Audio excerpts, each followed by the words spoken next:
បងប្អូនថ្ងៃនេះចេញបេសកកម្មចាប់ទាបងប្អូនចាំមើលថាពីរនាក់ចាប់ទាបានស៊ីបងប្អូនចាំមើលទាំងអស់គ្នាចាប់ទាយកអាបានតែអើយ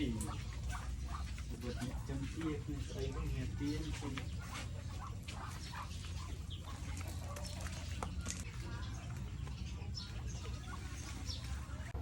យើងកំពុងតែឈរមើលសិនបងប្អូនអត់ហ៊ានចាប់តែចាប់ទៅចំមេផាពូគាត់ຕົកចឹងណាចឹងយើងខ្លាចពូមកវាធ្វើការវិញស្ដីឲ្យឥឡូវយើងគៀងវាចូលកន្លោះទៅដើម្បីចាប់បានគ្រូបងប្អូន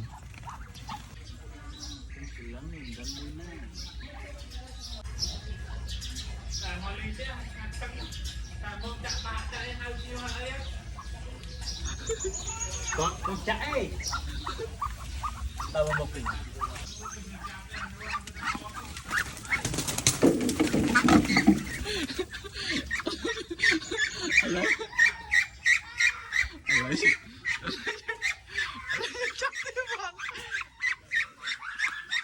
ត្រៀមឆ្ងាញ់មាត់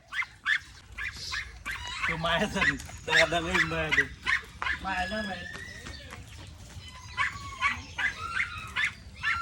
ត់មានថ្ងៃនេះយើងធ្វើមកអីគេអត់ទៀតអត់ដល់នេះលាក់សិនលាក់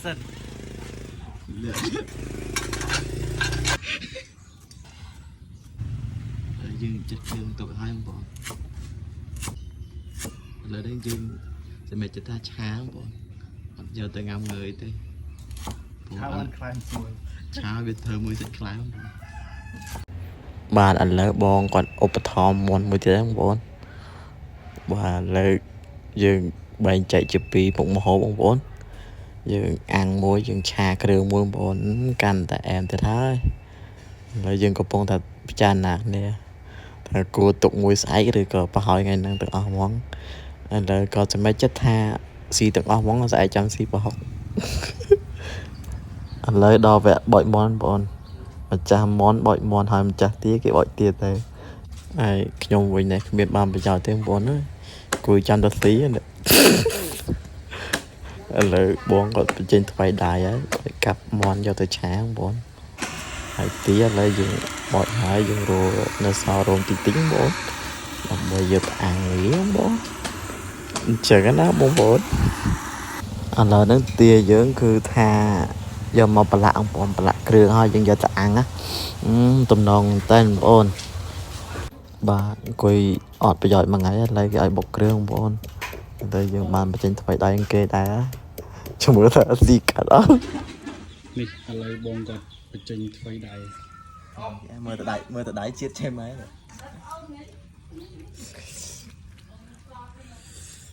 បងប្អូនមកអត់តាន់ពេកតែមកអត់តាន់ពេកអស់តិចតិច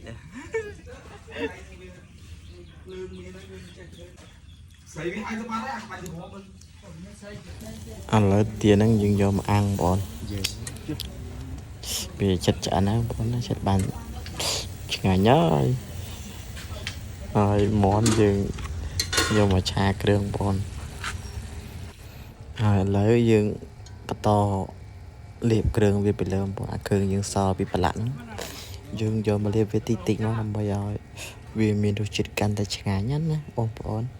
តែពេលញ៉ាំហ្នឹងអត់បានថតដោយសារលពោញ៉ាំពេក